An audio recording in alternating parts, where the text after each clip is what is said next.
Hello, Blenders, and welcome to episode number 164 of Real Blend, a podcast that congratulates Nomadland on being the very last Golden Globes winner ever.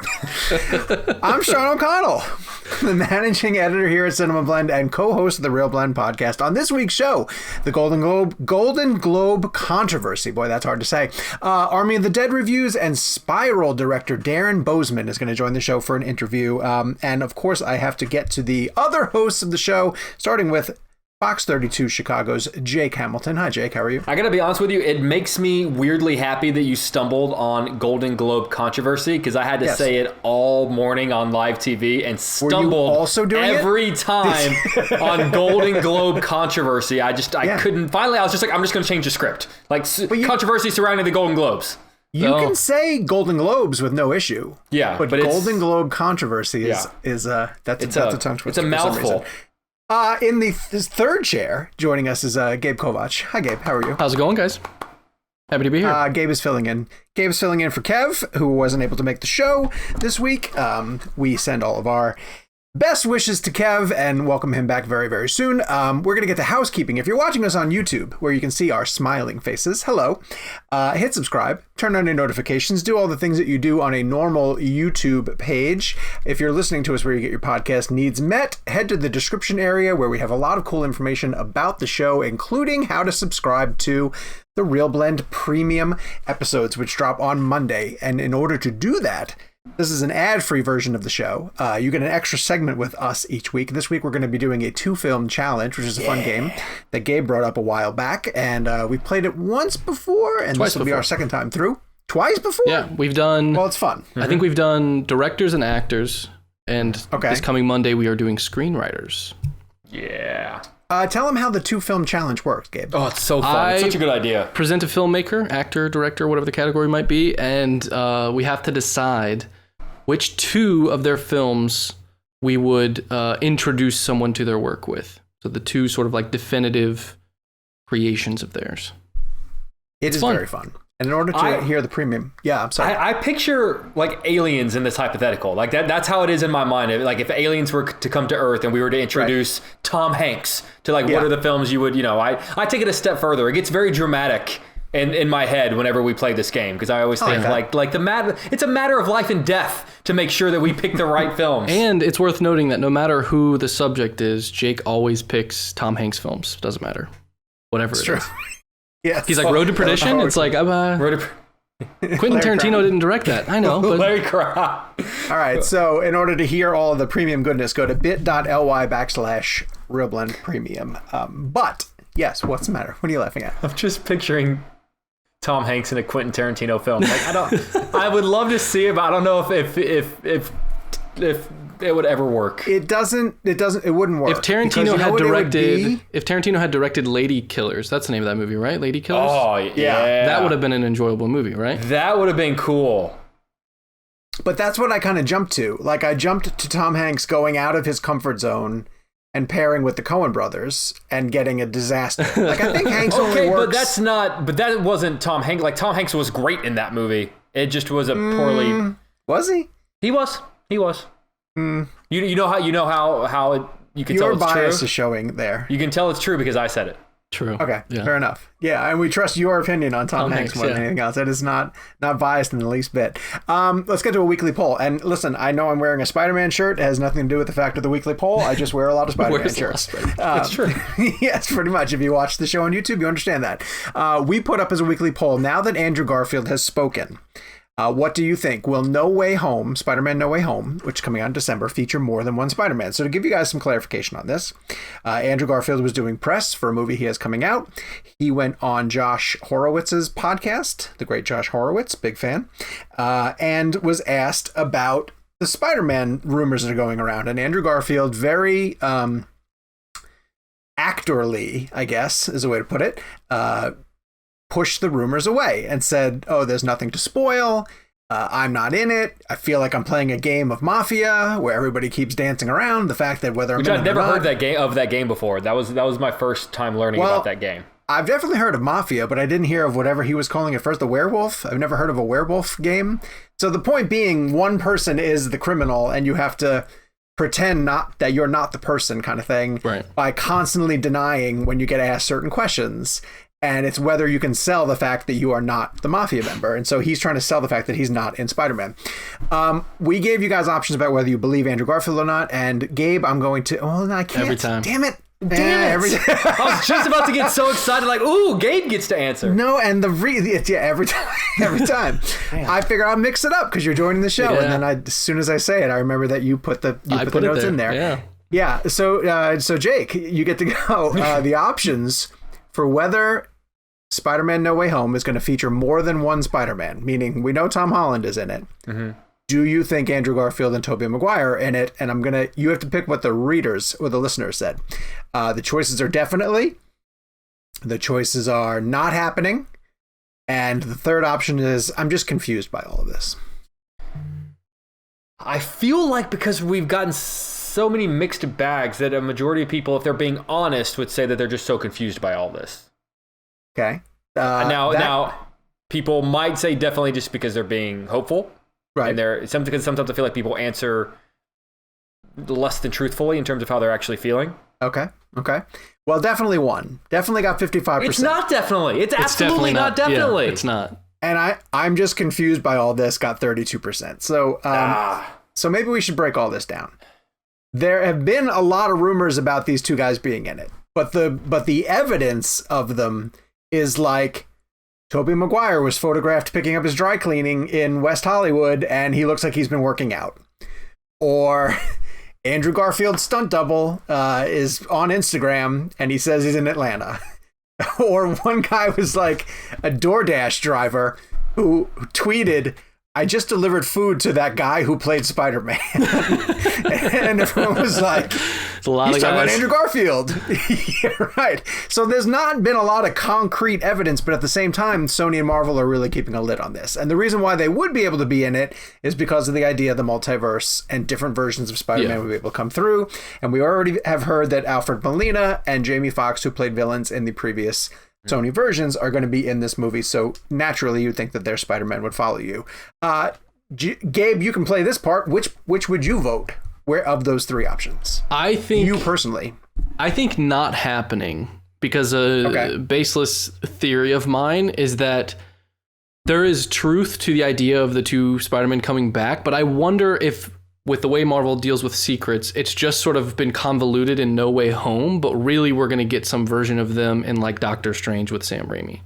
Like, I wonder if the whole I'm definitely not in Spider-Man is the fun Marvel misdirect, but it's like, it's because he's in Doctor Strange. Okay. With the whole multiverse Jakey, of madness. what about you? I'm also in the camp of, I think it's going to happen. I'm just not certain it's going to happen in No Way Home. Mm-hmm. If you're going to introduce Alfred Molina and Jamie Foxx, you have to acknowledge that they come from a universe in which Andrew Garfield and Tobey Maguire exist. Yeah. I think we are doing exactly what we did with WandaVision and Falcon and Winter Soldier, which is promise ourselves that these things were going to happen. You look at, how many people just knew Chris Evans was going to show up in Falcon and Winter Soldier. You just knew how many people just knew that that Doctor Strange was going to show up in WandaVision, and it didn't. And that's what I'm afraid of doing. Like, I'm excited for No Way Home, but I don't want to unnecessarily blame it for not delivering on something it was never going to deliver on in the first place. I don't want to hype myself up for this big Spider-Man moment and then be given a really great movie and walk out disappointed because that thing I imagined in my head didn't happen. Right. I think it's inevitably going to happen, and I really like your idea of them setting up the Sinister Six and that being the reason that we need to bring the other Spider-Man together. I think that's a really cool idea. That is cool. So I am content with the idea of it's going to happen one day. I'm just not content with the idea that it's going to happen this year.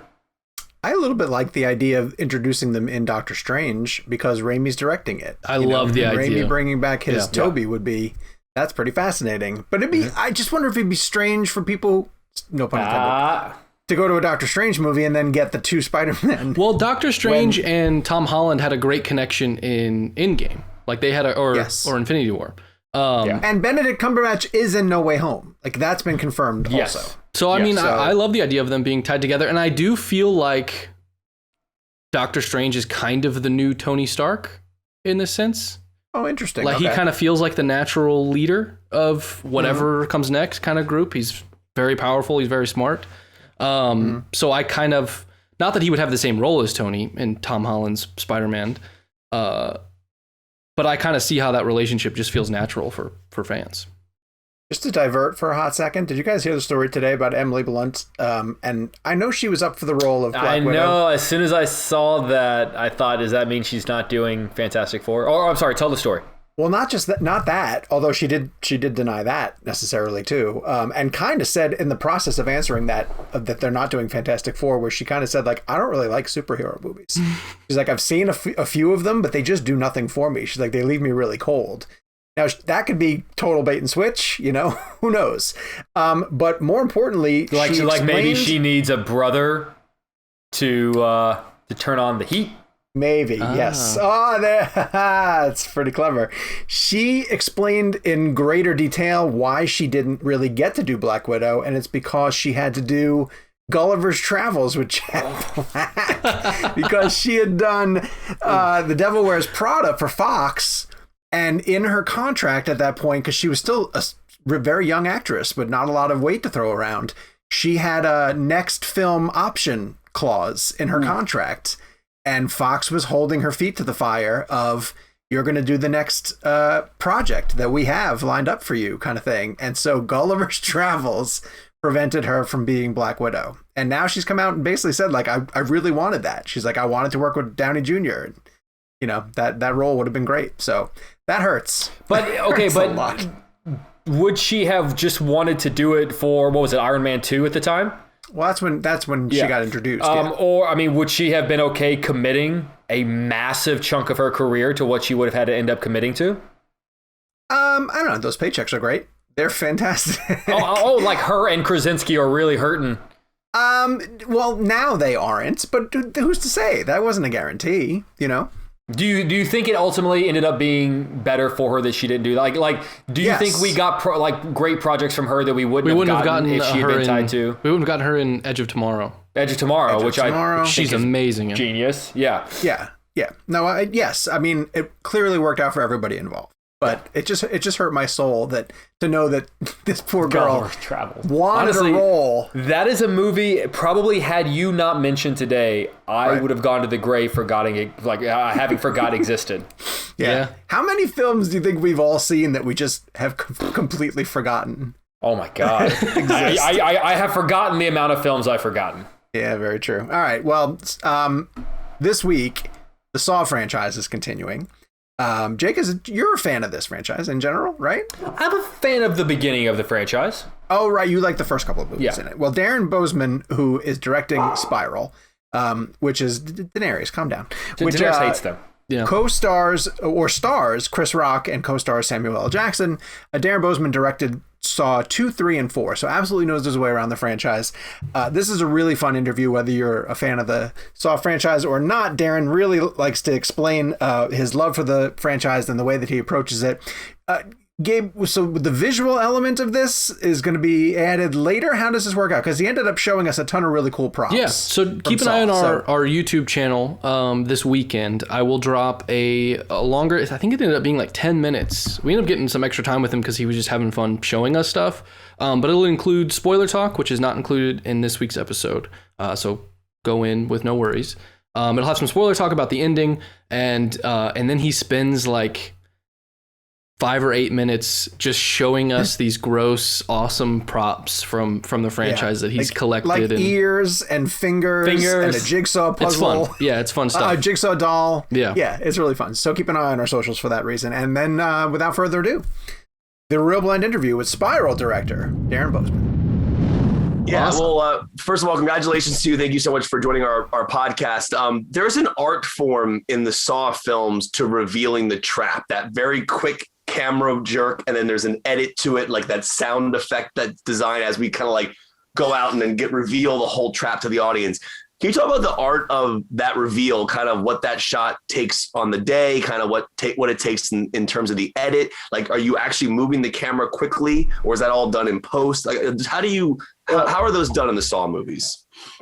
I mean, when I started off, I was very lucky to be able to shoot film. So when we did Saw 2, 3, and 4, it was all 35 millimeter.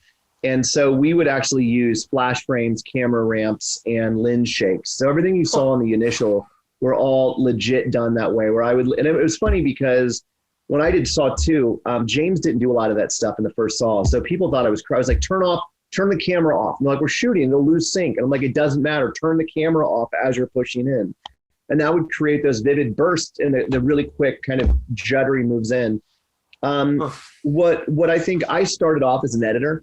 So I always thought about the edit and how, as an editor, I would do things. So I always thought like I would put like a huge, 50-foot dolly track straight in, and I would slowly push in, and then I would start the scene. And they'd be like, I remember the producer was like, "You're going to cut all that out. You're going to cut it all out." I was like, "No, I'm not." And we got into post, and I would ramp that 110%, and then I would stop for a second and then go in again. So the initial Saw films, that's what we would do. We would think of I would think of the edit first. Originally 360s were a huge part of it, that we would go on Steadicam and we'd 360, and literally we would have a guy next to the camera holding the lens, shaking the lens as he was going around. So only in a Saw movie can you lose focus and it not matter. So we would do things like that. Coming back on this Saw Spiral, we shot it in HD, obviously. So some of those tricks you couldn't do, not only with the style of cameras, but it just didn't work that way. So we had to manufacture a lot of that, in post to be able to create some of the same things we were able to do in camera, a decade ago. Wow, that's interesting. Thank you for sharing that. That's interesting. Darren, I know you don't know us, and you probably don't know our podcast. Your answer was probably music to Kevin's ears, because Kevin is such a fan of film, and he's been a champion of film-based filmmaking. So I actually have a question, because I'm a huge fan of. I'm messed up in that way. I love the torture death traps throughout the film, and I think they can get really creative, and they're always fun to see what you guys do. I'm curious, one, what the think tank for those things is like what the room is like, where all of you guys are trying to come up with the next torture trap, and have there ever been any in your years with this series where someone came up with one and then you said, like, we can't do that, what the hell is wrong with you? Like, that's way too far. Well, I mean, there was an entire, and I don't know when this podcast is coming out, so I don't know if it's before the movie or after the movie, but probably before, so you might want to protect some stuff. Okay, well, there's been scenes in all of our films that never made the edit, including this one, including an entire death sequence. So I'll leave it at that and not tell you where it existed or who it was. But can you tell us what can you explain what the death trap was? The trap was, yeah. No, because it's funny. I shot something in Saw 4 they ended up using in Saw 5. So, so I'll just say that the process is not what you think it is. And it's like all things in filmmaking, laborious and anticlimactic. Only when you see it on screen is like, oh, that looks cool.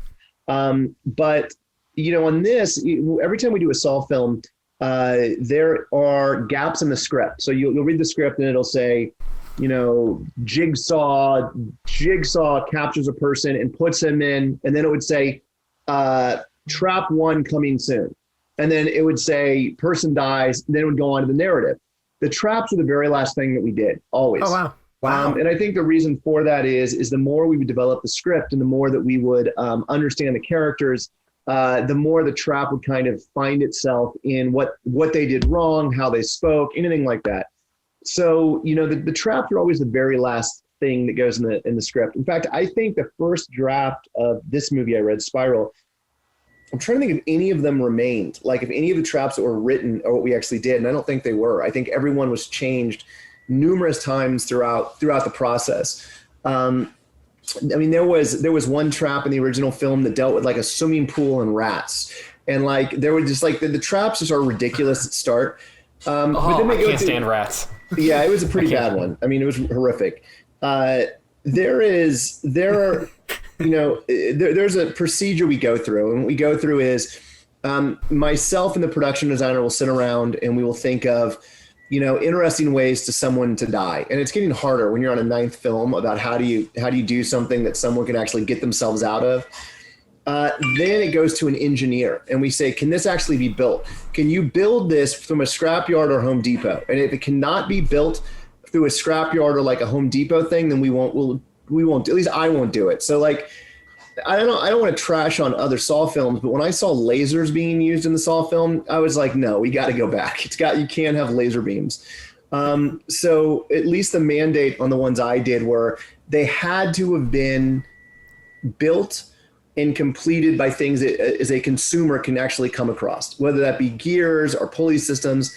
And then they actually had to work the way that we portray it working on screen. So if we show it doing something, the trap has to actually do that. So we would never use visual effects as part of the trap. They can only like remove bloodlines. So the traps actually, if you see a trap moving and gears moving, they actually are moving and gears are actually doing that. Not to overthink this, but the Saw franchise is absolutely one of these ones that exists in a cinematic universe. And we pay a lot of attention to the way that sequels connect with each other and build off of each other. And the Saw franchise has absolutely been able to do that. But when you get people like Chris Rock and Sam Jackson to appear in your latest one, there's a very real chance that someone who might have avoided the Saw franchise up to this point is finally going to say like, oh, all right, I want to see those two guys, in a Saw movie. So how much thought has to go into, and what did you do to prepare for the fact that this might be someone's first time coming into the universe? How do you make it work for them too? I don't think that I would have been interested returning to do another sequel. There's a million guys that could do that. And I think that that's not the challenge. The challenge is can you, and again, the cinematic universe, I mean, Marvel does it so great. Conjuring universe does it, where this exists in the same universe of which Jigsaw was real. But it's not about Jigsaw. It's not about that. It's about something completely different. So, one of the things that we really wanted to make sure of is that a fan coming in for the first time did not need to see the previous 8 films, that they could watch this independently without the knowledge of the complicated, dense mythology. However, if you are a fan of the franchise, it would have benchmarks that you knew that you wanted to see. Traps, a twist, all of that. So that was how we started it off. The hope is that we are going to pull in a new audience with this. I mean, when you put, Chris Rock, Samuel Jackson, Max Minghella, when you put them in a Saw movie, the hope would be that they bring their fan base in and they say, okay, this is cool. Let's go back and see where it started. And then you introduce them. So it's a gateway to kind of more of the torturous type of films. So that's our hope. And I think we've, just even as of right now, we are seeing a lot of chatter from audiences that would never see a Saw movie about wanting to go see this. Which, I mean, it was funny. A friend of mine, it's on my Instagram right now, sent me something today from the AARP magazine that's promoting it. And I'm just like, that's hilarious. Like, we're in an AAR. So, I think it's a more mainstream audience. And I think that was a challenge filming because, there were things that, knowing that we're bringing in someone like Chris and Sam, we had to cater to that a little bit. We can't have it be as gratuitous as past films. We knew it was going to be a summer movie when we were making it. So we can't go as extreme, and I don't think we need to as well. I think that, we're not in the same place in the world that we were 14, 15 years ago when these types of movies were being made. Mm-hmm. So I think it is a great gateway drug into the Saw universe that continues the mythology, but is its own unique thing. Wow. Darren, as film fans, I think a lot of people are going to notice a lot of Pulp Fiction references in the film. There's literally a Vincent Jules element and I mean, if I'm not mistaken, I believe Chris Rock's character's full name is Ezekiel, if I'm not mistaken. So are those? I mean, those are obviously conscious decisions considering you have Sam Jackson in the film. So I just wanted to ask about the Vincent Jules thing particularly, but also it's almost like standard now that Sam Jackson's going to say MFer in his movies. And I just wanted to know, as a director, to be able to direct him and actually say that. First off, you don't direct Sam Jackson. Sam Jackson just comes on and he's Sam Jackson. That's, I'm joking. We have heard that from so many directors. You have to understand that. Yeah. We've interviewed multiple directors who've directed Sam, and they basically say, You're going to get 3 takes. Yeah. They're going to be good, but well, that's all you they must have been very lucky to get 3 takes. I felt good after I got one. I was like, Is there a celebration when you get to hear him say MFer in your movie, though? There has to be, right? yeah, it was the very first thing he said. It was the very first take of it was funny. He goes, he shows up on set and he does the line and then he stops, he looks at the camera and he goes, "You got your motherfucker. We're done. I'm out." And so I knew it. Yeah, no, it was so the Pulp Fiction thing is funny because the Vincent Jules thing, I didn't even notice until we were on set rehearsing it on that one. So I didn't realize that. And ironically enough, I'm trying to think of Zeke. No, Zeke was always in the script, even pre-Sam Jackson. So those are 2 insane coincidences. No, that's wrong. The Vincent and Jules thing was absolutely a Pulp Fiction thing, but not by me. That was from the art department. But they all knew I talk about Pulp Fiction constantly. It's one of my favorite, and I've talked about it in interviews, that it was the one film to me that made me really decide on a career path to be a director, because I remember sneaking out of school numerous times to see it. And I would see, it was the first movie as well that I watched repetitively on a week. So it means I would go Monday, Wednesday, Friday to see Pulp Fiction. Wow. Because it was the embodiment of cool to me. And it was something I wanted to bring my friends to the theater to see it with me, to watch their reactions. And I realized that, I'd always seen movies growing up and to a teenager, but nothing that had an impact on me like that. So, and it was funny because one of the days that Sam was there, he was sitting around telling stories about Pulp Fiction. And here I am thinking I knew every story about Pulp Fiction. I have every book on Quentin Tarantino, and I'm hearing stories I've never heard before. And I'm like, oh my God, this is so, then I'm on a Saw movie with Samuel Jackson. It's already weird, let alone hearing Pulp Fiction stories, which is crazy. Wow. Any stories that you remember that you could share? No, I don't feel comfortable. Sam Jackson terrifies me to a point that I cannot articulate. Me too. He's by the way, you guys have seen the movie. He's awesome. He's Sam motherfucking Jackson. But I'm so intimidated by the persona of every character he's played. And I remember there was a moment where Chris had to pull a gun. And it just didn't look real. Chris is a comedian and he's getting into this dramatic acting.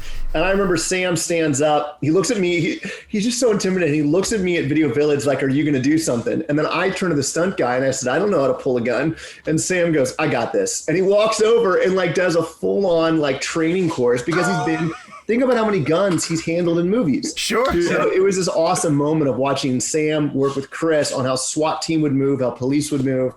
So it was a crazy experience. Cool. Wow. That's awesome.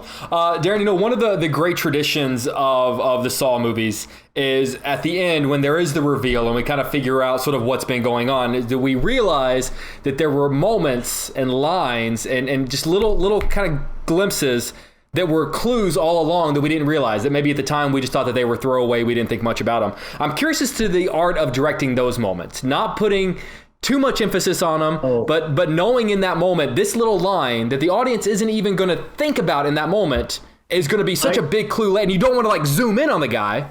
Oh my God. So this was a massive, massive, massive battle. Probably one of the hardest things that I had to deal with this time. So I've made this is my 4th Saw movie. And so those moments fans eat those up. They are hugely important. But to an actor, they seem kind of gimmicky. They're so an example is one of the lines that you're speaking about had to be worded a very particular way. And it's not the way people normally talk, but if you didn't have it worded in this specific way, it wouldn't make sense. So one of the great things about what they do is they're all double entendres. The audience will hear them and think they mean one thing, but when they rewatch them, they mean something else. An example, Jigsaw says to Detective Matthews in Saw 2, "Your son is safe. Your son is in a safe place." And his son is in a safe next to him, but we as an audience aren't assuming that. So there were numerous times throughout the movie that the actors would come in and they would have crossed out the line and rewritten it to make it sound more natural. And I said, "No, you can't say it like that." And their response is, "It's saying the same thing." And I'm like, no, it's not saying the same thing. That little contraction that you took away changes everything. And so I had to do the classic thing, what you hear a lot about is, okay, I'll shoot it your way and I'll give me one my way, knowing that I needed my way to do it. So yeah, it was difficult because some of those are weird, and an actor's job is to make it sound believable, to make it sound real. And we've written some ridiculous lines in there because they have to service the payoff at the end. So that actually was a challenge, in trying to just get people in the headspace to understand why saying it like that is important. Because it's not about one line, it's about when you add those 12 or 14 lines together, they tell a story. So we actually, in the script, we had the ending that we had figured out, and the reveal with the classic Hello Zepp theme song. We would act it out. Myself, Josh, the writer, and Pete, we would act it out, and we knew how it was supposed to be. And so, like, for example, you take one line from character A, one line from character B, one line from character C, and then you have this really cool payoff. But if three of the actors don't want to say those lines, they leave holes in the logic and the reveal. So yeah, that is definitely a dance. Wow, that's interesting. Wow. I never thought of it like that. That's awesome. That. Yeah, that's very cool. Darren, we've been doing this show for several years, and one of the conversations that we routinely return to is how awful Forrest Gump is.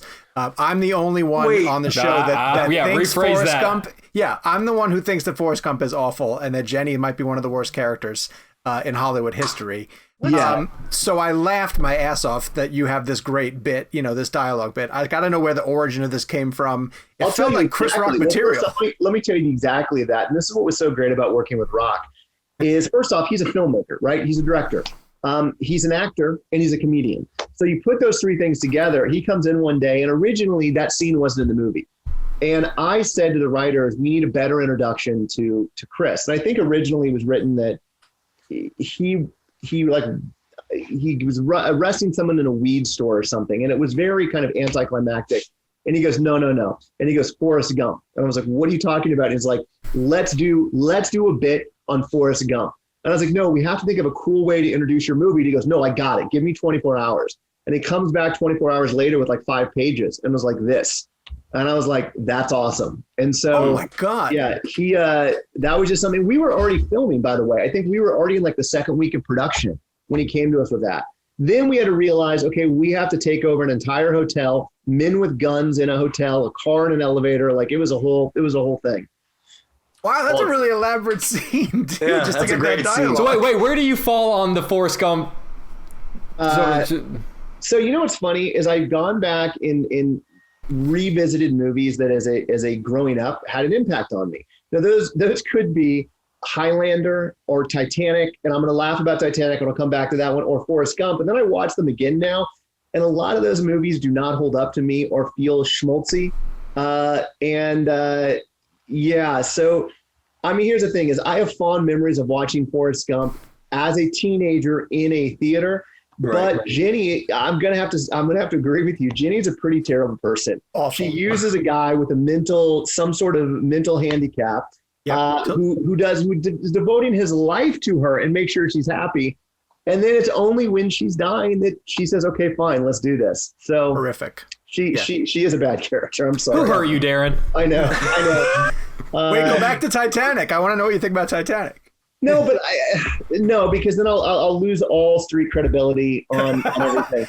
I love Titanic. We love Titanic. I think it's an incredible achievement. We're Cameron apologists. Yeah. No, there's nothing to apologize about. He directed Terminator 2 and The Abyss and True Lies. The guy's one of the greatest filmmakers of all time. Aliens. I've now a thing in my life that the older I get, the more I will not revisit movies that I like. I won't do it. I just won't do it. If I had a moment that something really impactful happened to me, and I connected with something, I will not watch it again. So I'll give you an example. When I first moved to Los Angeles, the classic story, I was broke. I had $10 to my name. I had a shitty car. I didn't know how I was going to make dinner the next night because I had no money. And I was driving down the street, and there was a single screen theater showing Amelie. And I was like, I knew nothing about it. I didn't know one fucking thing about it. I went in. I was the only one in the theater, this huge, beautiful single screen, old school cinema, sitting there with popcorn. And I had the most magical fucking moment that I cannot articulate. It was something that was almost like a religious experience. Cut to 8 or 9 years later, my wife wants to watch it with me. So we sit down and watch it. And now I have dogs and kids screaming. And I have the entire experience was I don't want to say it perverted that thing, my initial thing, but it now when I think about watching Amelie, I think of the kids screaming and my wife and the dogs and the projector breaking. And so I also have fond memories of movies I saw in theaters with my dad, like Highlander. And I watched it again and I'm like, no, it doesn't hold up to the way I remember it as a kid. Beastmaster 2, one of my favorite movies as a kid. And I watch it again and I'm like, I just want to leave those alone. So now I'll give you one other one. I was living in Orlando, going to film school, and I got invited to a test screening of a movie that had just gotten shot. And the editors were just put their edit together, and it was a documentary. Is all I knew. So we show up to this really great theater in Orlando, and they show this documentary. Little did I know what I was watching was the Blair Witch Project. Oh, nice. Now, this was way before the VHS tapes were put under seats. This was literally no hype. No one knew anything about it. And I think it was just called like Kids in the Woods documentary or something. And I remember the feeling that I had in that theater of shock. How could they shoot this? How am I sitting here watching this? Because I knew nothing about it. Yeah. Those types of experiences are few and far between for me now. So I just want to preserve the memories of those awesome things that I try not to go revisit movies I love or I'm passionate about. Darren, I'm glad you mentioned that because my first experience with Blair Witch, while I did see it in the theater, which is before the internet age, was that I thought what I was watching was real because of the marketing. And so you're right. Like if I watch Blair Witch now, it's not going to have the same effect it did when I ran out of the theater. Speaking of theater experiences, I'm going to skip ahead to this just real fast because you're responsible for one of the most horrific scenes in cinema, which is the hypodermic needle sequence in Saw 2, which to this day still makes my skin crawl. And I just wanted to ask about that scene and your memory of filming that. Like, you obviously knew what you were doing with that scene. A lot of people were afraid of needles, but it was pretty brutal. I wanted to ask you just your memory of that, and like, did you knew what you were doing with that? I usually have a bag on my desk of the needles because I took. No. Yeah, I don't know where it is. But yeah, so that was, to me when I first started Saw 2, I wanted to take small fears and then exponentially increase them. So I was fearful of needles, and so you take the idea of a needle and say, what is the personification of a trap with a needle? So, we went back and forth on different ideas. One of the ideas was like a chair that if you moved in it, was like the arms were lined with needles, the back. And I was like, that's not big enough. So we were like, okay, let's dig a hole in the floor and put needles in there. But I'll never forget this. There was the prop people who were there were like, okay, great, we can do this. The production designer cut a hole out in the floor of the set, and it was an elevated set. So the set of the house actually had 2 floors on it. We cut it out, and the prop people start doing the needles. And what they would do is they got real hypodermic needles. They would take the needle part out, put a fiber optic in and throw it, and then age it, and then throw it into the pit. Well, we realized right away that this was not going to be as simple as we originally thought, because after a few thousand needles, it barely covered the floor, let alone she couldn't have jumped and sunk into it. So I get a call from the producers and say, we have to push that scene. There's nowhere near enough needles. We have to do a lot more. So they brought in teams of people now. Teams that their entire job was to pull the needles out, put fiber optics in, paint them, throw them in the pit. And so, we went tens and tens and tens of thousands of needles before she could even get to where her ankles would be in it. Oh my God. So yeah, it was a lot, but I'll never forget. So the day we're filming it, so Shawnee had her daughter there, this little girl named Verve. And I became very close with Shawnee. We became very good friends. And we are about to start shooting, and one of the prop people came over and says, listen, we have an issue.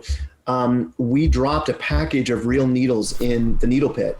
Now, you talk about needle in a haystack. We were trying to find a needle in a needle stack. Oh my God. So now at the same time, I'm not even shooting you, and I think this is in the commentary somewhere. There might even be video of it.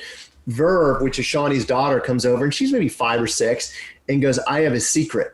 And I can see Shawnee across, and she's like telling Verve, stop. And Verve calls me over and goes, there's a baby in my mommy's belly and no one knows. So now I just get told that Shawnee's pregnant, and there's real needles in the pit, and we have 4 days left of filming.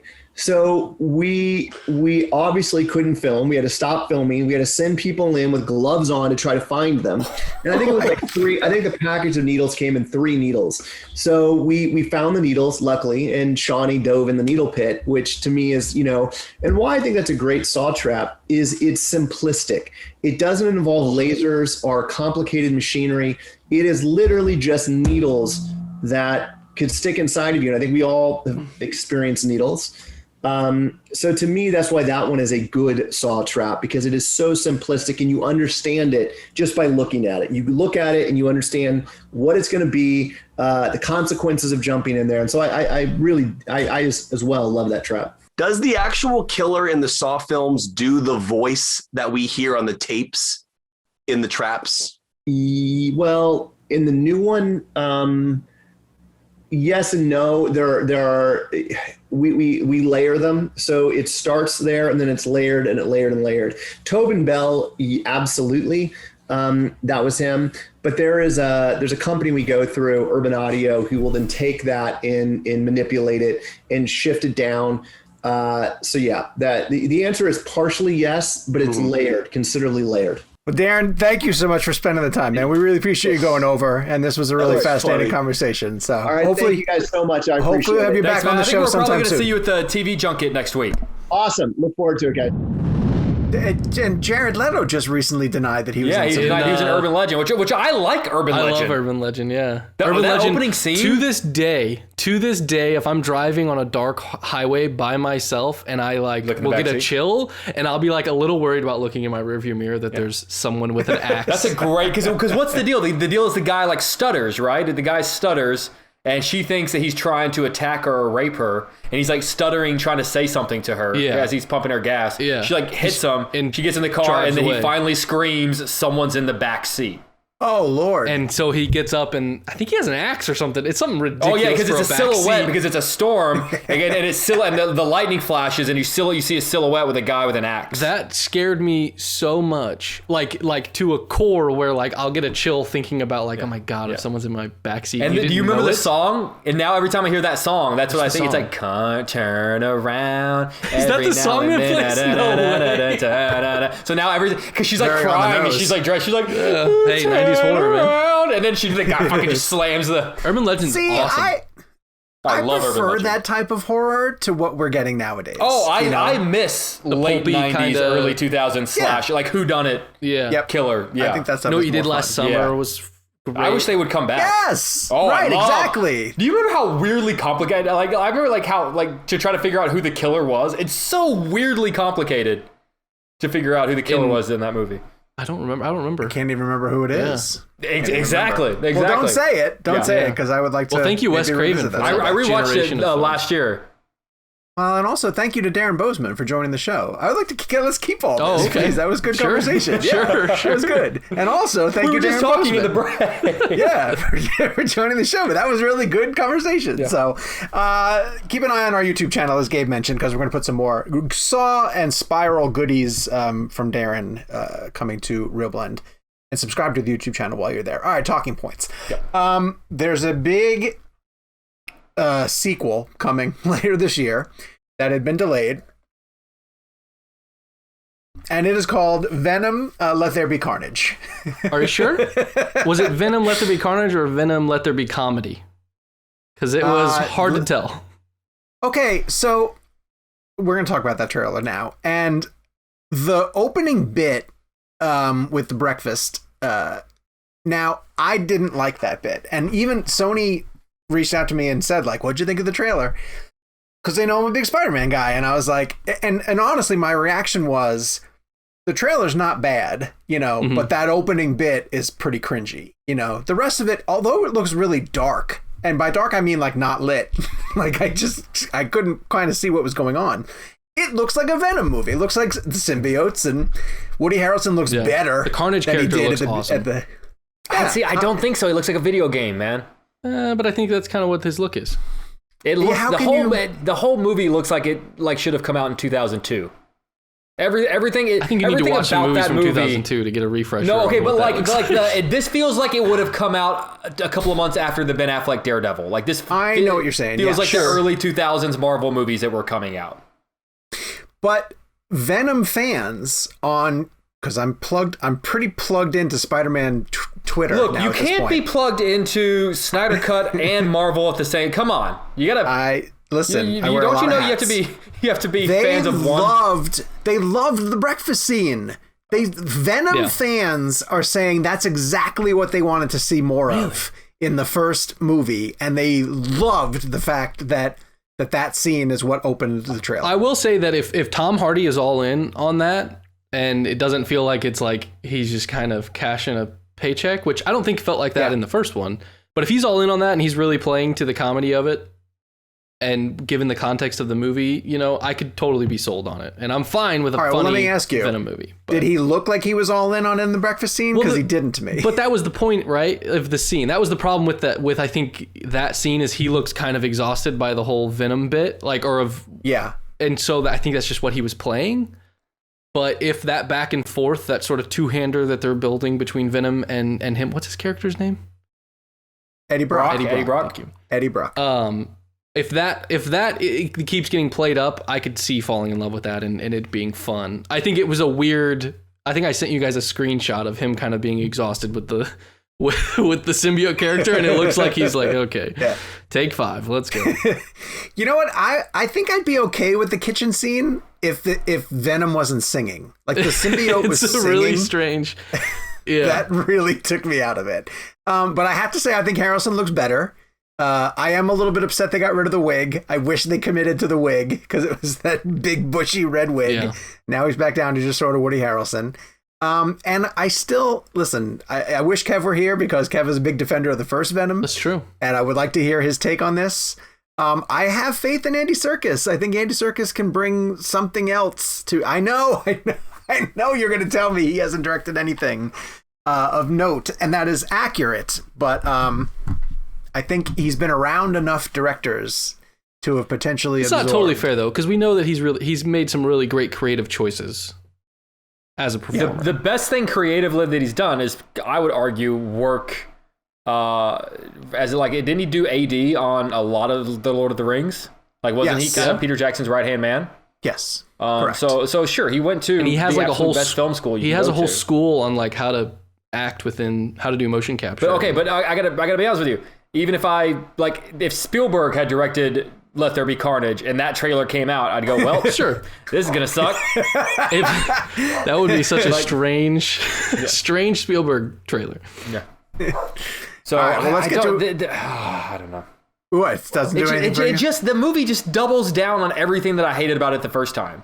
And granted, I clearly I have no encyclopedic knowledge of Venom, but isn't he supposed to be like a villain in the Spider-Man character, like in the Spider-Man universe? Like, isn't he a bad guy?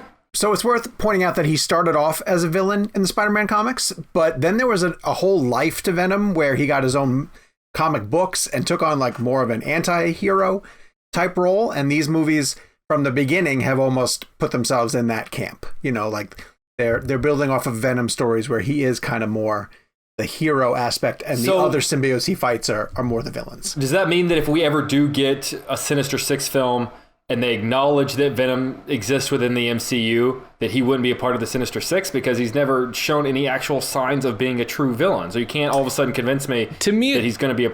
To me, it seems like they've turned Venom into a hero because of Eddie Brock, and then the other symbiotes are the villains. Turned him into a joke. But that's what it feels like. They're just making other symbiotes are the evil villains, and then this Eddie Brock one is just, it seems like a kind of traditional hero. He just happens to. I also would not want to see a Sinister Six that involves Venom, because Sinister Six is supposed to be like classic villains. Yeah, and Venom isn't a classic. Venom was never really part of that mix. No, classics are like Dr. Octopus, Electro, Kraven the Hunter. I had a Venom toy as a child, so Vulture would be one. Well, Vulture would be a part of it. Mysterio, yeah. So there's other because they never killed Gyllenhaal officially, did they? No. No. Like, he could still be alive. I hope he comes back. He was great. I saw someone, this is kind of random, but we're talking Spider-Man Sinister Six stuff. Someone mentioned the Raimi multiverse scenario and talking about how it could be a chance for us to finally get the Bruce Campbell Mysterio sort of cameo or thing that they had pitched for Spider-Man 4. That would be awesome. What if we're just hoping Doctor Strange becomes I really next wish Spider-Man there movie. were a book that explained what happened with Spider-Man 4. That's funny. There is one in some form right now. It's called With Great Power, and it's the next book that I'm working on. So, can you say how far into it you are? News from that. I don't even know if I know how far. I am about five chapters in, let's say. Some of the interviews you've gotten, I know we're derailing at this point, but you've gotten some pretty killer interviews. It's a little scattered right now in the fact that I'm collecting a lot of interviews from a lot of different people. And then when I get their information, I'm trying to work them into chapters, but it's not going in order, which is kind of insane. But yeah, I've gotten Avi Arad, who's been with Spider-Man since day one. Matt Tolmach, who was the president of Sony Pictures when the Raimi films started, and then left his position at Sony to stay with the Garfield films. And then I got Amy Pascal, who was, the head of Sony for forever and has been Spider-Man's baby. She's the first person not named Kevin Feige to get a producing credit on a Marvel film. Damn. So, because she jumped over for Homecoming and Far From Home. So she knows, as I wrote in the book somewhat recently, she's forgotten more about Spider-Man than most of us will ever know. And it was kind of fun. You forget how powerful Amy Pascal is, and I promise I'll get to Green Knight after this. But I was listening to Seth Rogen on Howard Stern, and he was talking about this amazing story about how when he was working on Green Hornet, or they were prepping Green Hornet, the studio really wanted Nicolas Cage to be in the movie, and preferably as a villain kind of thing. And Nick Cage, the role being that Christoph Waltz ended up playing? Well, yes, but Cage envisioned him more as like a white bohemian, like a Jamaican with the long dreadlocks, and Nick Cage doing Gary a Oldman Jamaican in True accent. Romance? Yes, very similar to that. And so Rogan said that he had to go to Nick Cage's house and he just kept saying with Amy, to have Nick Cage like audition his Jamaican accent kind of thing. And that it was just a debacle, like it didn't work on any level. Sounds terrible. But the more he kept mentioning Amy, the more I was like, oh, Green Hornet was at Sony, and that's Amy Pascal. Yeah. Amy was there for this whole... And then it makes me stop and think for a minute, like, how many stories does Amy Pascal, someone like Amy Pascal, have? Yeah. That we'll just never hear, you know? And she could... It's unbelievable. Hopefully she writes a book. God, yes. yeah. Or contributes to mine. She did. Spoiler alert, she did. Yeah, she did. The Green Knight trailer. Let's get to the Green Knight trailer. This is David Lowery, who did, God, I really only know him from Pete's Dragon, but I know he did Ghost Story. Ghost Story. He did Ghost Story? Yes. Oh, yep. I hate Ghost Story. Did you guys like Ghost Story? No. I did not. I did not like Ghost Story. You liked Upstream Color, though, didn't you? I did like Upstream Color a lot. Yes. Ghost Story. Wait, that was him. I thought he did something else. Pretty sure it was him. Okay. I'll check. Well, he has a movie coming out called The Green Knight with Dev Patel. And this was the full trailer for it. Made it look far more epic than the previous trailer did. Sets it up as like Dev Patel stands up to this monster, beheads him, which doesn't kill him in any way, shape, or form, and then has to like settle the score with this monster and go on an epic quest in order to make it happen.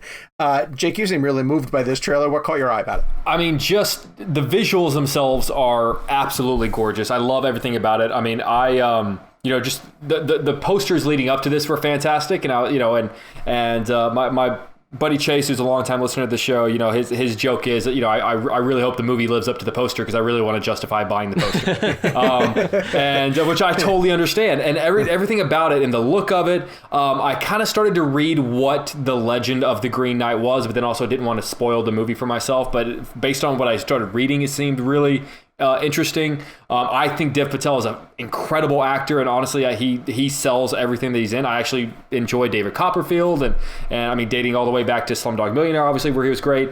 Everything about this just looks incredible and epic, and also like weird in the best A24 kind of way. Yeah. A24 is like, like kind of in a weird way, like the next Pixar, and that like, ooh, what is this studio? And I don't like everything that they do. I mean, case in point, like Ghost Story is sometimes everything I dislike about A24 squeezed into a movie, but I think Green Knight is everything that I loved about A24 squeezed into a movie.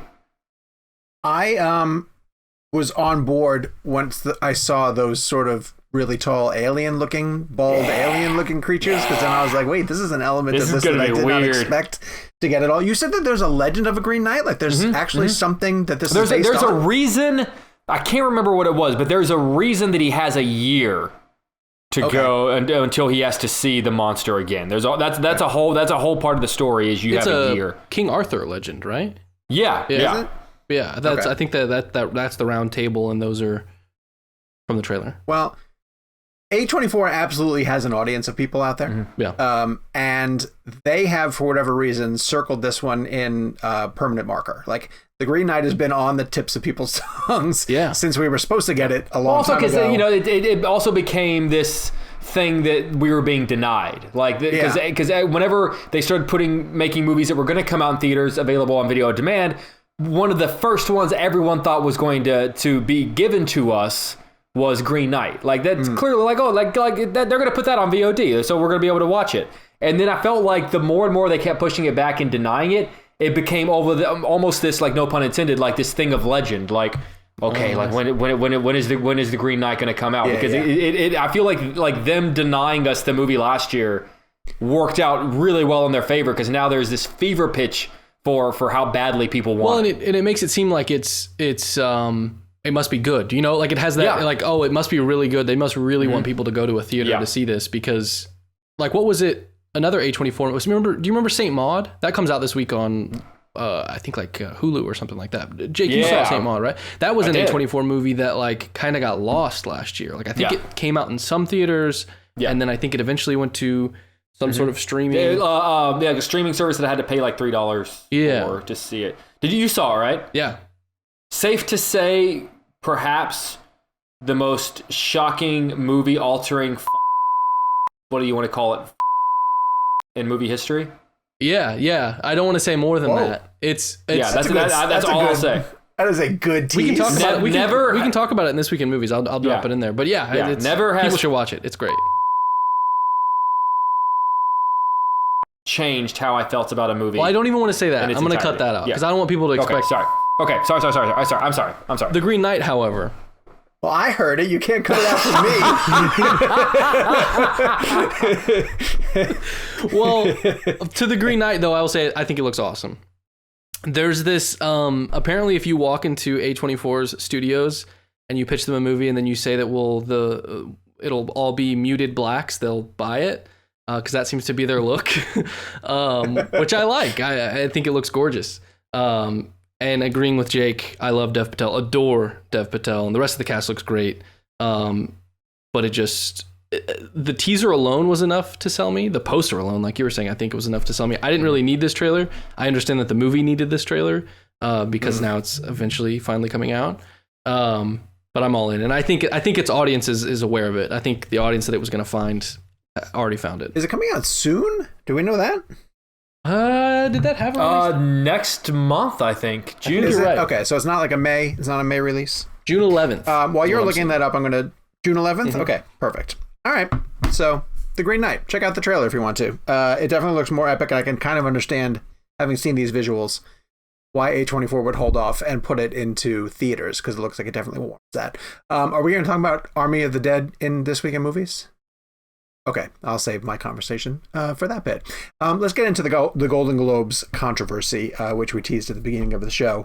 For people who have not been keeping up on this lately, the Golden Globes have been under fire for the lack of diversity in their membership body.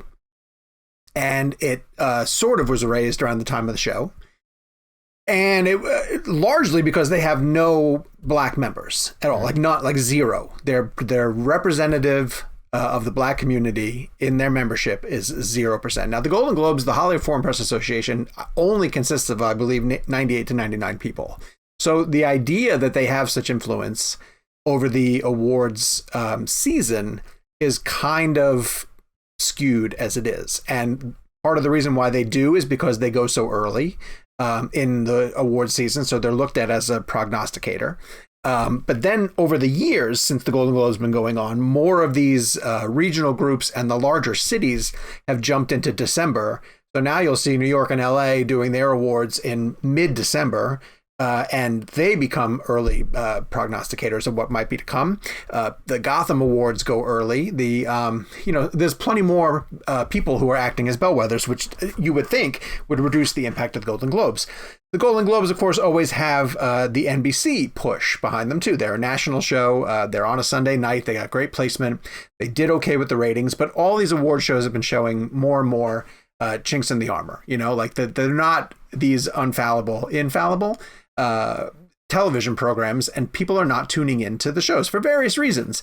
Last year with COVID, your options of movies to root for damaged all of the award shows. Everything has been down. Even the Oscars had a historically low turnout. But when it comes to the Globes, the other shoe to drop, which started happening this week, is that the streaming services first, Netflix and Amazon, said we're not going to participate in your show. And that's the last straw for the Golden Globes. Like, they need the support of the studios. They need the support of these people to agree to put their films into contention, to bring the talent to the show. They are largely a televised program. And if you don't have the stars who are willing to come, then you're being damaged. Warner Media became the next one to stand up and say, until significant change happens, we're not going to participate either. And then Tom Cruise, of all people, decided he's going to give his Golden Globes back, which is a nice symbolic gesture, I guess. Yeah, because that's really like that's the most major award he's ever won. Yeah, I think it says more. Okay, I guess. Yeah. Okay, yeah. It's not like, oh, I'm sending these back, but don't worry, I still have an Oscar or an Oscar or a SAG or.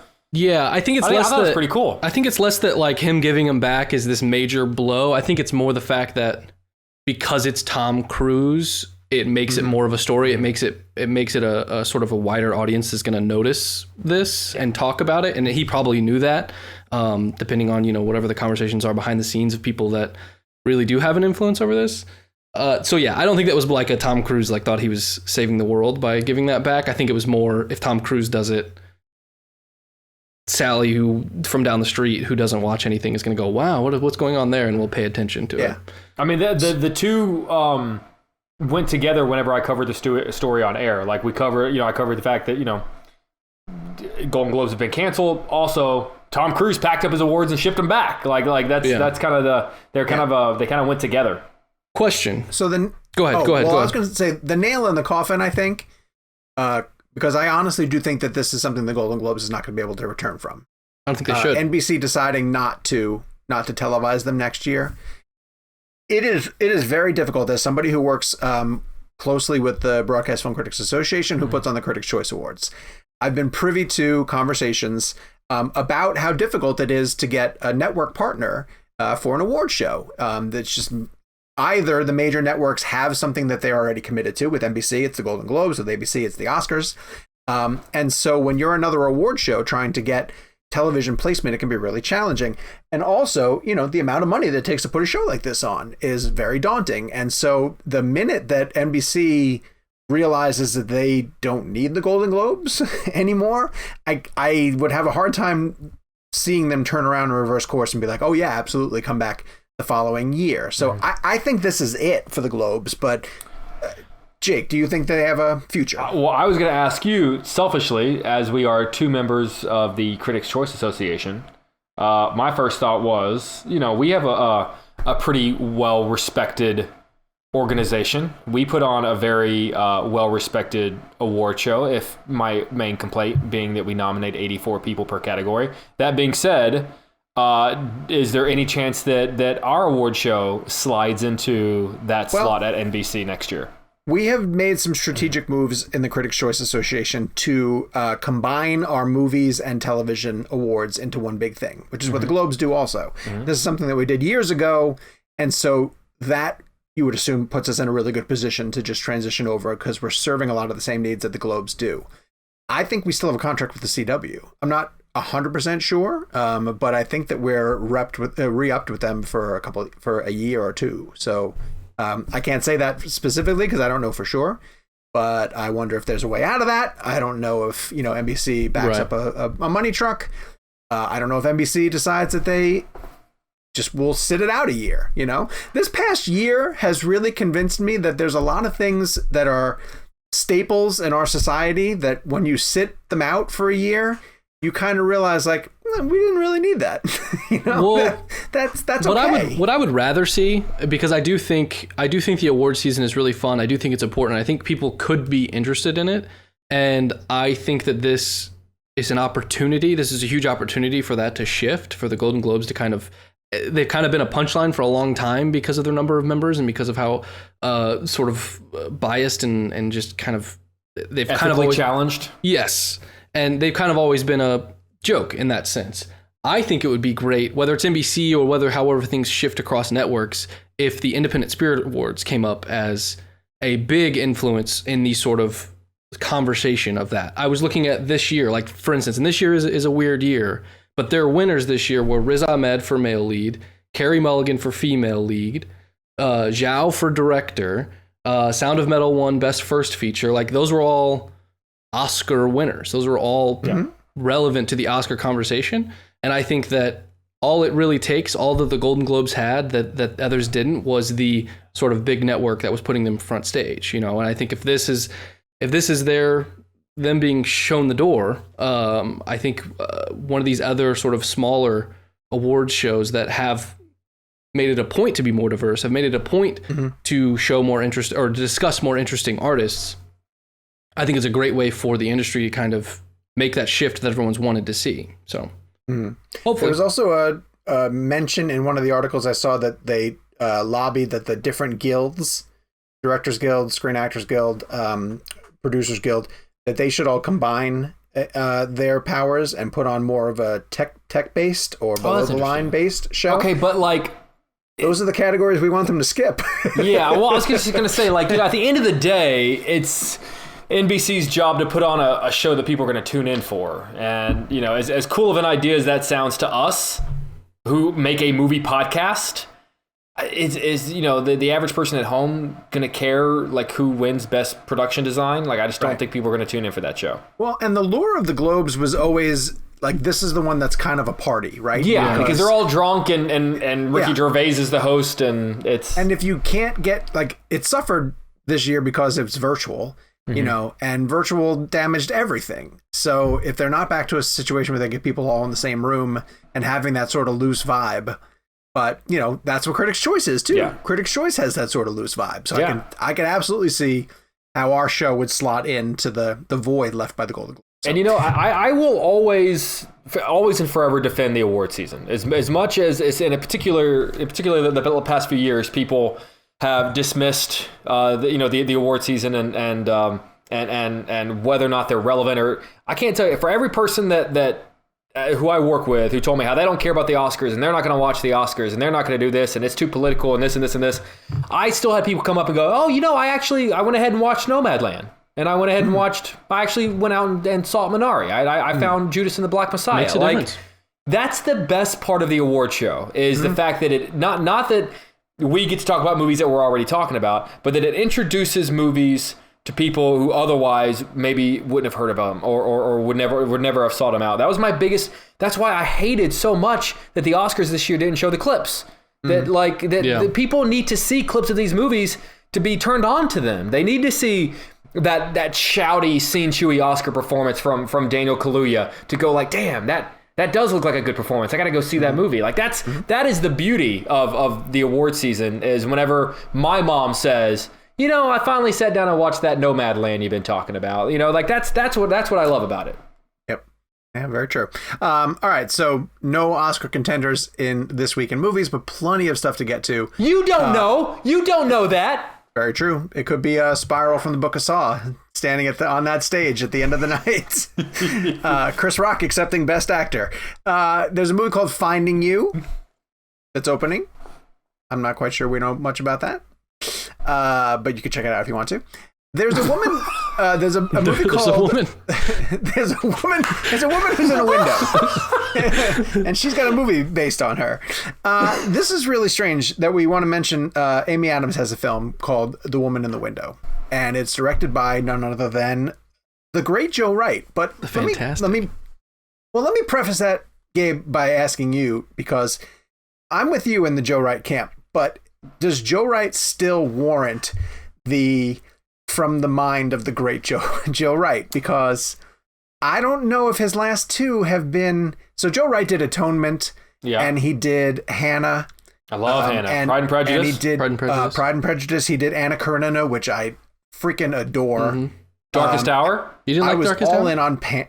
Mm-hmm. I thought Darkest Hour was fine. Okay, but I didn't love it. What was the other one? Okay, but it was very critically adored. Oh, Pan. Pan was the other one, which I thought was. I admired Pan for him being unconventional, but I think in the most part it didn't work. But that was kind of a. He also did a movie called The Soloist, which I liked. Oh, he did early on. That's true. Yeah, but Pan was kind of like him signing on to do a studio movie kind of thing. I always felt. Yes. Like it didn't really feel like it was like from the soul of Joe Wright. It was. I'm sure he cared about that story, but it kind of just felt like they wanted Joe Wright to tell this story. Wait, is that what they put in the trailers from the soul of Joe Wright? I meant like, I just meant like, all the trailers these days are like from visionary direct, I just meant like, I don't think that was like a movie. necessarily like, completely. If I ever make a movie, it's going to be like from the bowels of Jake Hamilton. Like, what I'm trying to get around is I don't think he was like a director for hire. I think that's kind of that's sort of a disrespectful thing to say, but like, that to me, that just felt like it was like, when you're a director and you go make a big studio movie, you usually don't make your best work. So yeah. Oh no, from the bowels of Jake Hamilton is going to make the Real Blend Out of Context Twitter account. From the Probably. Yes. Oh no. If there's justice, that account will be listening this week, and that quote will make it.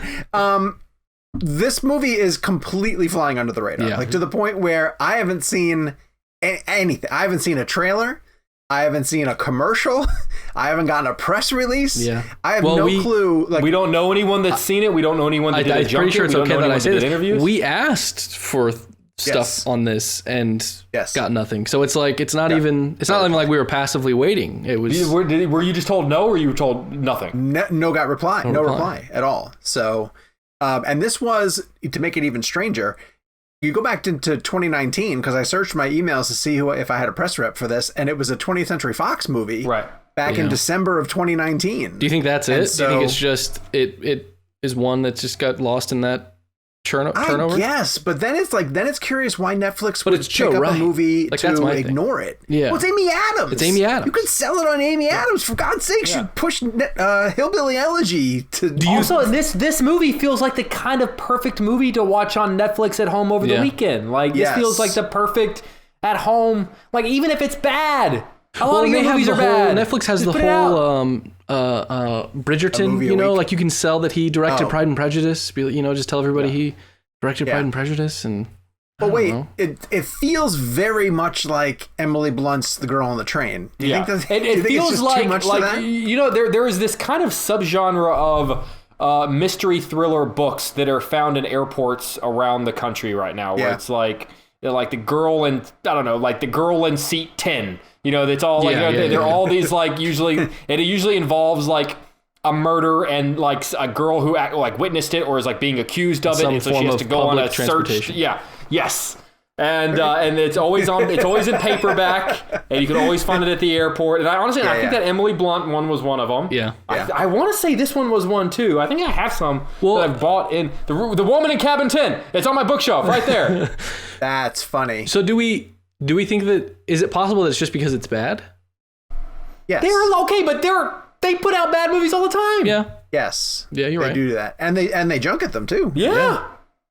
It's weird. So I'm going to check it out of curiosity because I hope we interview Joe Wright to see for something, and we can ask him this. Like, what happened? What's going on? What happened with that? Okay, did you guys? I had heard that early test screenings went very poorly, and that it's been recut over and over and over again. Okay, and he might just feel like it's not his anymore. Right. Interesting. That could be possible. Well, now we're just speculating. On a somewhat tangentially related note, Michelle and I started watching The Flight Attendant with Kaylee Cuoco. That was really good. We're one episode. We only watched the first episode. Okay, there you go. What's that face? No? First episode's really good. First episode's really good. And then really and then by like episode like 6 or 7, you're like, what the hell? This is not how normal people react under these circumstances. Oh, really? Yeah. Damn. I was dating someone at the time, and we really thought this was going to be like this thing that we like watched together. And I was like all in on episode 1. In fact, I even want to say maybe I was all in on episode 1. And then by like 2 and 3, I was like, okay, I'm in it, but like it's getting a little silly just because like I can't imagine that a person would behave this way under like. And then by the end of it, I was like, I'm out. Like I think I was just once Sheldon showed up, you left. Okay, for the record, Sheldon can make everything better. Did you finish it? I finished it. Yeah. Okay. I didn't know you liked that show. I love Big Bang Theory. I am a vicious advocate of the Big Bang Theory. I know, man. People hate Big Bang Theory. I'm not a fan. Yeah. Why? Why do I like it, or why do people hate it? Why do you like it? Because it's funny. I think it's very funny. It strikes me so much as that, like, I've never been more disturbed than I've watched those clips of like sitcoms with the laugh track removed, and you notice how the actors have to put in the pauses after their laugh lines. But you could do that for any sitcom, and I know that I've seen those videos already for Big Bang Theory, but you could do it for Seinfeld. You could do it for anything. It's just cringy. Like that kind of humor just really makes me. But that was all we had for the longest time. Like it was like used to be TV was nothing but sitcoms. We're still in the segment talking about the woman in the window, and we're talking about the Big Bang Theory. Okay, to be fair, this is not the wildest tangent we've ever taken on this show. True. Very true. Yes, very true. That's coming to Netflix on Friday. So is something called Oxygen. I'm not sure what Oxygen is. Gabe? I haven't seen it. It's from the director of Crawl and The Hills Have Eyes. Ooh, I like that. The remake? Yes. And it stars, I can't remember Laurent, her first name, French actress from Melanie? Melanie Laurent? Yes, from Inglourious Basterds. She played the theater owner. I love her. It seems like a very kind of small, self-contained movie. She plays someone who is in like a cryostasis chamber. She wakes up, doesn't know who she is or where she's at or how to get out of this thing. And then it seems very, as you can imagine from the guy who did The Hills Have Eyes and Crawl, it seems very suspenseful, scary. The trailer doesn't really give much outside of that. There's someone talks to her through like a speaker. It looks like fun. I like that director, and that's an interesting premise. Yeah, you kind of sold me. It looks kind of cool. It's French, and it's in French. Isn't his last name Aja? Aja, yeah. That guy? Yes. Okay. All right. Alexandra Aja. Alexander Aja? Yeah. So of all the names you're going to get right in Hollywood, you're going to get the name of a French director who directed a French thriller in French. Crawl. And Crawl. That's the hill you're going to die on. That's the name you're going to get right. Yeah, I'm right once every 10 times, and this was the one. And the other film that's coming that none of us have seen yet is called Profile, and that is starring... it's from director Timur Bekmambetov, and I know that that's correct, and is a thriller that you looked up the description of. It's about it's one of those, it seems to be one of those movies that takes place on a computer, where it's like screen recordings and video chats. And it's about a journalist who is trying to like infiltrate a terrorist organization by getting recruited over the internet, like over a Facebook profile. I want to say it's based on a true story. I think I saw that it was based on a true story or based on a true, like an article. I could be wrong about that, but it looks very interesting. I'm not sold on the desktop movie or, computer screen movie. I don't love that, but I liked Unfriended quite a bit. I actually thought that was actually pretty scary. There was another one too that John Cho was in. Searching, yeah. That was good. Yeah, that was much better than I thought it was going to be. I watched that on a plane. Did you ever hear what the Easter egg in that movie was? So all the while, for people who aren't familiar, it's one of those computer movies where you're watching a computer screen, and it's all about a father trying to find his daughter, and he's like going through news articles and this and that, and trying to watch like news clips to see if he can see people in the background. If you watch like the edge of the frame closely, there are like links to stories about how like they think they may have found extraterrestrial life. And that story like progresses throughout the movie till by the end, it almost like I think by the end they've proven that like aliens exist. And so that is like a kind of fun little Easter egg that like that story is like going on in the background, that it, and like by it like progressively continues. Funny. So I think that's really cool. The movies that we have seen that are opening this week start with wide range of emotions. Spiral from the Book of Saw. And I'll go first. I'm not a huge Saw guy. I saw the first one. I don't think I've seen any of them since then. I've seen bits and pieces of them, kind of thing. But I went into this one relatively cold and was ready to sort of get back into the franchise, I hoped that this one would almost reinvent the franchise or re-educate me on why the Saw franchise is so special. And I thought that the introduction of Chris Rock and Sam Jackson was like, well, if they're doing it, then maybe they've got something here, and this is going to be really interesting. That's a pretty massive selling point. Yeah. It read to me or played to me like every kind of Saw movie that I assumed all of it is. It's got multiple vicious, gory traps, people who get put into those traps because of things that they have done. Yeah. There's a twist, in terms of the who the killer is, quote unquote. I will say that without giving any of the specifics away, I was pretty convinced who the killer was in this, and I ended up being wrong. So I will give the credit to the twist of saying that, like, when it all played out, I was like, oh, okay, I actually did not see that coming. I thought that the traps in this one were fun and gory and nasty. And so if that's all you want out of your Saw movies, I think you'll get your money's worth out of it. But Chris Rock is just woefully miscast. Like, he's playing a tough detective, and he's supposed to be, he ratted out a cop at one point, so the rest of the force hates him. So he's angry at everybody, and he just, like, you don't want to see Chris Rock as a performer just being angry all the time. Like, I wish he'd be funny. And I think they could have tailored that character more to his strengths. Because there are moments where you go like, oh, there's Chris Rock. Yeah, but it wasn't enough. And then Sam Jackson, this is one of those situations where you just could tell that they had him for like 2 days. Yeah. And so they packed in all of the scenes that they had, like 5 scenes, tops, that he needed to be in. And so, yeah, I thought it was pretty uneven. It didn't necessarily work for me. And I think, Jake, you're probably worse than that. Yeah, right? I mean, it's, for me, not only was it a generic Saw sequel, because I'm a big fan of the first 3. If you just watch the first 3, it's actually a really solid horror trilogy that kind of starts and ends a story. But ever since the original Jigsaw died, Tobin Bell, it's all of the entire series has been about like copycats. Oh, it's the copycat Jigsaw killer. And to where it's just like, what's the point? And so I felt like Spiral was not just a generic Saw sequel, but I also felt like it was very neutered. Like, there were only 3 big major traps / kills in the movie. And in fact, the director told us that they kind of had to scale back the amount of horror because this was going to be a summer release instead of an October release, which was very disappointing when he kind of said that. So it's just like, then what are we doing? I would argue that like there wasn't enough like of what, the plot is never what people have gone to the Saw movies for. Like, they've always gone for the gore and the thrills and the kills. And I feel like there wasn't enough of that. To me, this was more of a cop movie than a horror movie. It is heavy on the cop movie. And so this is kind of, in that sense, it was a pretty massive disappointment. And my God, was Chris Rock bad in this? And I like Chris Rock, but like, I mean, the fact that, again, another glaring thing is the director told us that Chris Rock didn't even know how to like pull out a gun.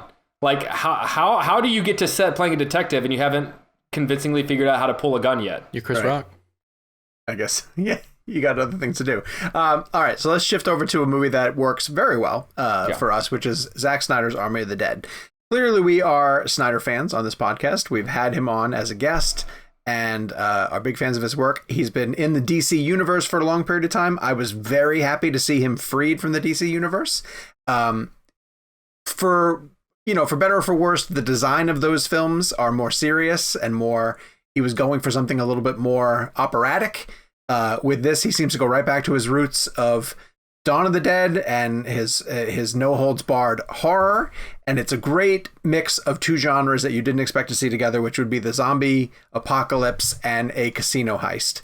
He puts together a really great team of mercenaries led by Dave Bautista, who are going into Las Vegas, and Las Vegas is overrun with zombies, and it was just, to me, a total blast. Like, I had so much fun with this movie from the very get-go. They have a really fun explanation for how the patient X zombie, the first zombie gets out. Really funny introduction of the zombies to Vegas. The opening credits are fantastic. And it's just one of those situations where, as the movie played out, I cared as much about the zombies because Zack does a couple of things to really elevate them as characters that as I did versus the people who were in there trying to get the money out for different reasons. And there's plenty of surprises, a bunch of twists about where things are going. It's not just, I brought this up to Dave Bautista in the junket. I was like, there's definitely an 80s version of this movie where it's just a shoot 'em up, like Schwarzenegger in a casino just blowing away zombies. But I thought that there was so much character development and nuance and storylines that I was invested in that it takes that concept to the next level. And so I was thrilled to see Snyder get back to this, and I just thought it was so much fun. There are a couple of moments where you really do have to question, wait, who am I cheering for here? Because, like, obviously humans are humans, and you want them to do well, and you like Dave Bautista, and you like a lot of members of his team, but, like, he throws some elements in there with the zombies where you go, like, oh, I kind of feel bad for him. Like, like, and also some of the humans are assholes, so, like, maybe I am cheering for the zombies. I thought it was a blast. 2.5 hours, I thought, goes by like that. I didn't realize it was 2.5 hours till right before I pressed play, and I kind of thought, like, damn, 2.5 hours for a zombie movie. I could have done a whole nother hour. I just thought it was a blast from the first frame. Even the sort of dip in tone of in terms of, like, we got to get the team together was a lot of fun. I'm with you. Everything you said is 100% right. This is just an absolute blast. It seems like Zack had a lot of fun making this movie. Like, I just picture him on set smiling and running around like a kid with his cameras, and it was the whole movie's a blast. And I look forward to it coming on Netflix because I'm going to press play on it again. I actually think I'm going to go to the theaters this weekend. Yeah, that's a good call. So for a week, an exclusive run, Netflix is letting him put it into 600 theaters. And I asked him about that in my interview. And he said, he goes, Netflix has the ability, and this kind of blew my mind. Netflix has the ability to push one button, and then this movie would be available in 200 million homes. But they are holding off on doing it so that it can have a theatrical run. That's cool. I think that's really smart for Netflix as this moves forward, because it builds up good cred with filmmakers who can point to that model then and say, like, okay, well, you did this for Snyder, you did it for Cuarón, you did it for Scorsese. And they entered into a deal with Cinemark, right? That is a massive, that is a massive chain. And now, and if it does well, AMC is going to look at that and go, son of a bitch. Yeah. It does a great thing where, one, if it's a good movie and you believe in it and you do that, it gives you word of mouth for people to click on it the next week, because the people who are kind of already sold on it are going to go to a theater, and then they're going to be the ones who tell everybody else, yeah, definitely, you can watch it at home, definitely watch it. I mean, it seems like a win-win for them. Yeah.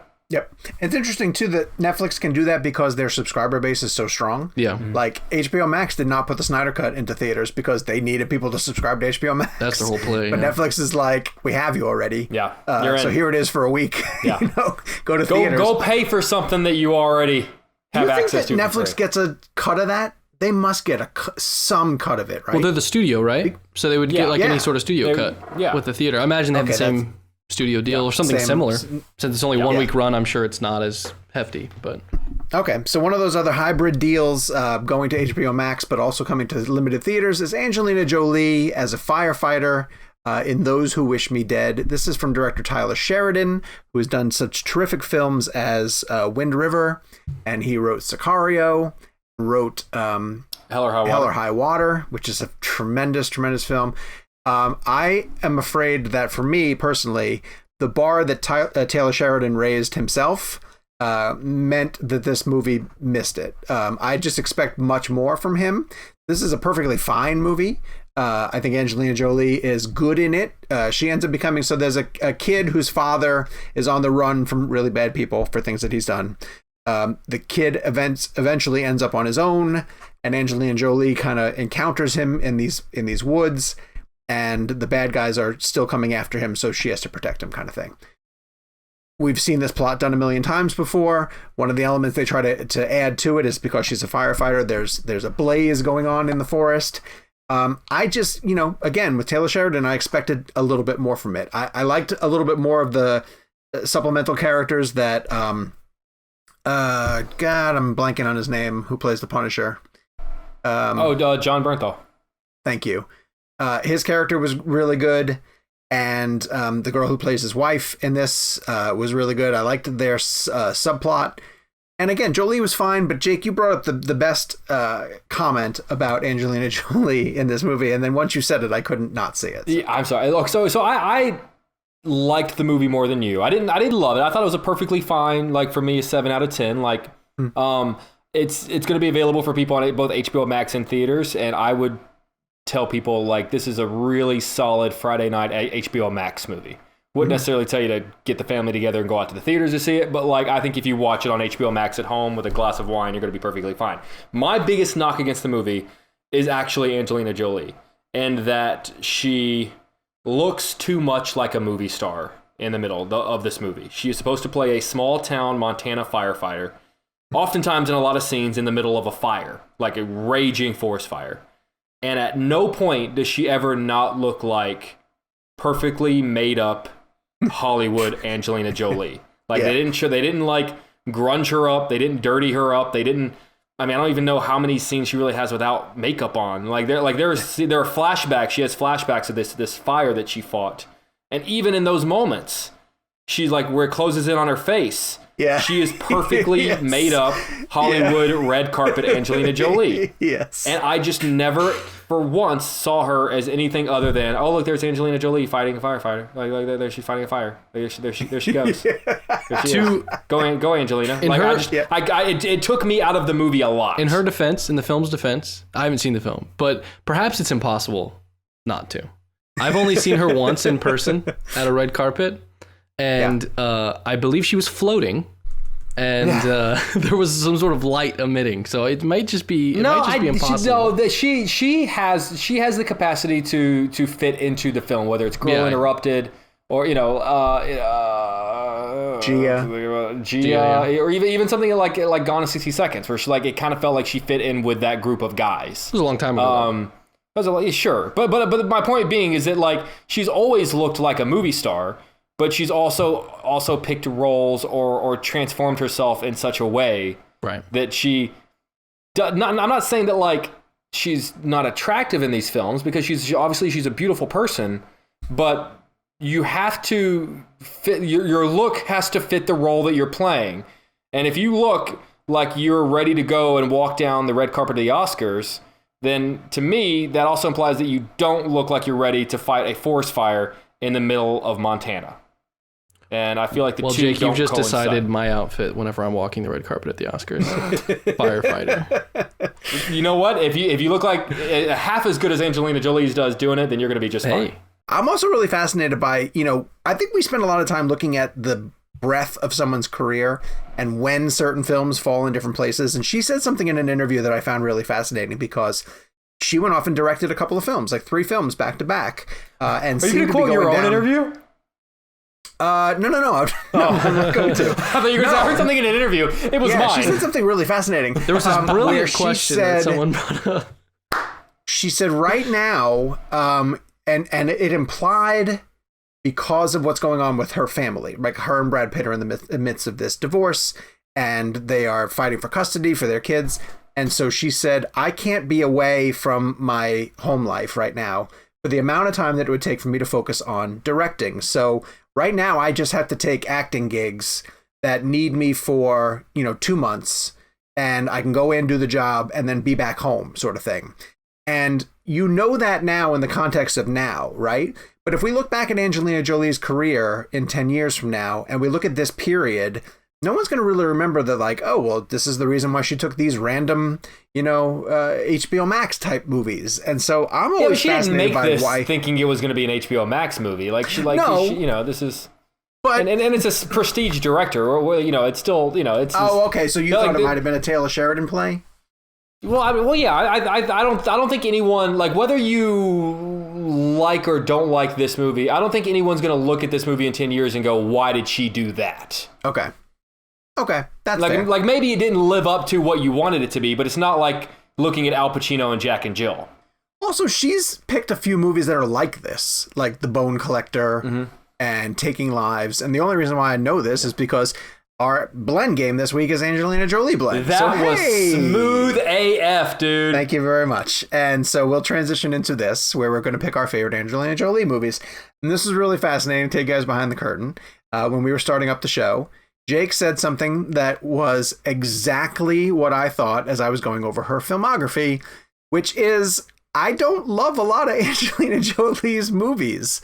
And Gabe was mentioning the fact that, like, she's a movie star, without a doubt. You know, by every definition, she is a movie star.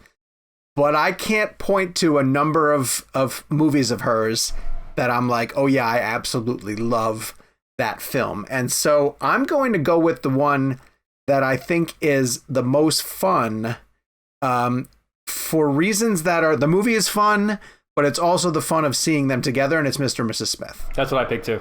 That's your pick also? Yeah. It's just a fun movie. Like, it works really well. Their chemistry is great. The action in it is great. It's a fun premise. You know, each of them are spies, but the other one doesn't know that the other one is a spy. They're a married couple. And then over the course of the story, they are pitted against each other. Vince Vaughn is like great a weird concept. Q is great. Great concept, yeah. Yes, terrific isn't concept. John Favreau in it?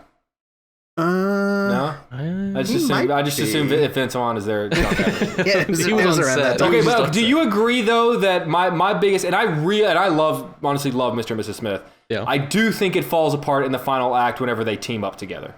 Yes. The film is at its best when they are trying to kill each other. Yes, I definitely agree with that. But that almost became, if you're not going to kill one of them off, where does that concept go? Yeah, exactly. And how do you, right? Yeah. And I bet you that those two had a situation like with Statham and The Rock of, like, I can only take 4 hits and he can only take 3 and I'm not going to lose any of these fights. But so I disagree and granted, it's been a few years since I've seen this movie. Like, if I remember right, like, Brad kind of gets his ass kicked by her during a lot of the fight scenes. Like, he holds his own and stuff, but, like, if I were judging a boxing match and had to watch the fight scene that they have throughout their house, I'd probably give the win to her. Yeah, I guess you can make that argument for sure. Since we both picked Mr. and Mrs. Smith, Gabe, do you have one? Did you pick one? I know yes, you don't like to play I'll move quickly because I do know we gotta wrap up. I went, and I told you this before, I kind of went nostalgia, which I like to do with these. Oh yeah. And for me, a film that I had on repeat was Tomb Raider. Her as Lara Croft Tomb Raider. Yeah. I haven't seen it in years. I can't necessarily say it's a good film, but I always had a blast with it growing up. And when I think of Angelina Jolie, I think of Lara Croft and that really fun. As a fan of the video game, someone who grew up playing, like PlayStation 1 games, and it was just a bunch of like triangles, she somehow perfectly resembled Lara Croft, if that makes sense. Mm-hmm. Like it didn't feel sort of disconnected the way a lot of video game movies do. And it was a fun adventure film from when did that come out? 2000? 2001? Very early, maybe even 2000. Yeah. Yeah. It's right a around that time. Good time. Yeah. She has a movie called Pushing Tin that's worth checking out too. It's Mike Newell, and it's her and Billy Bob. And, Billy Bob. John Cusack and Kate Blanchett, which is worth checking out. Oh, wow. We think that she's a good actress, though, right? Yeah. She's great. Yeah, she's a great actress. So is it just the choices? Is it her choices? Her as Maleficent, I think she's great. She's fantastic. Like, I know that's just like kind of a Disney movie, but like she's fantastic in Maleficent. She plays like this. She brings that superstar quality that she needs for that role, but she also kind of disappears and becomes this sort of otherworldly creature, as it were. I think she's a tremendous performer. And as we discussed beforehand, I think she's just, for as long as I've been alive, she's just always been a movie star, doing movie star roles until she decided to direct. Mm-hmm. Okay. Audience picks. Corey Chichizola from Cinema Blend. Jeff Maiman. They both went with Girl Interrupted, all the way back into Angelina's early days of her career. Rachel Ho says, she's made much better movies, but she'll always be Lara Croft to me. Brandon Moore also picks Tomb Raider. Christian L. Hestis went with First They Killed My Father as a directorial choice for Angelina Jolie. John Palmer went with Wanted. Damian McDonald said Hackers. Hackers is great. That was another nostalgia pick I almost went with. That's a good one. At Vibrant Dove 6Q went with Gia. and Randy Buss said Maleficent. So, I mean, picks all across the board in terms of her career, and I can, oh, son of a bitch. I just saw next week's. Great, you know, it speaks to her range, obviously, but I can't shake the fact that I just don't love any of the films. For next week, you can reach out on Twitter using hashtag Zack Snyder Blend. We are going to be picking our favorite films by Zack Snyder. You can let us know your pick via email at realblend@cinemablend.com. And of course, you can go on social media and use the hashtag Zack Snyder Blend. And tell us your favorite Zack Snyder film. No review this week on the show, so make sure you drop us a review on Apple Podcast. Do us a huge favor. Tell your friends about the show. It's the best way for us to... someone tweeted something like that like podcasts live and die on word of mouth. And so the best way that you guys can help us grow the show is by telling your movie-loving friends that this is where you like to come on a weekly basis, maybe even twice a week if you subscribe to the premium episode. And again, to remind you guys, our next premium episode is going to be the 2-film challenge. We're doing it for screenwriters, and you can get access to all of this by going to bit.ly/realblendpremium and signing up. I think it's $5 a month. And you get multiple free episodes, plus an ad. Well, not free episodes. I guess it's $5 a month. But you get an ad-free show experience. Yes, thank you very much. And a follow newsletter us on social media. Don't sell yourself short. Sean writes and a newsletter. That's right. I do write a bi-weekly newsletter. It has movie streaming recommendations. I bring some news items to the point, and I discuss topics that are important to me, and I think important to you guys. Follow us on social media at Jake's Takes, at Kevin McCarthy TV, at Sean_O'Connell, at Gabe Kovac, and the show has an account at Real Blend. We'll be back next week. When are we talking punishments? Oh, next week. Well, we can probably do next week. Yeah, Kevin should be here next week. That makes sense. Yeah. We gotta do it when Kevin's here. I've got Fellowship lined up. You know, if I were like a bookie, your knees would be broken by now. Do you know here's the thing too, and I'd always thought I had to commit to a 4-hour sit. You should. But I don't. I just have to watch it. So I can do it in 30-minute segments. So that might be the way that I do it. I might break it up like. So you're really excited for the Amazon series? Yes. Yeah. No. But also yes. So, all right. Till next week. Someone said we have to come up with a different Dunkirk. I think it is time that we sort of. I thought we'd agreed on Spielberg. On a Spielberg one. Yeah. Yeah. But like, can we solidify like which? Kevin's of his not here, so we should can't. I don't know that we can make this decision now. Make the decision right now. But I think it should be Spielberg. I think it should be Spielberg. Minority Report. Jurassic Park.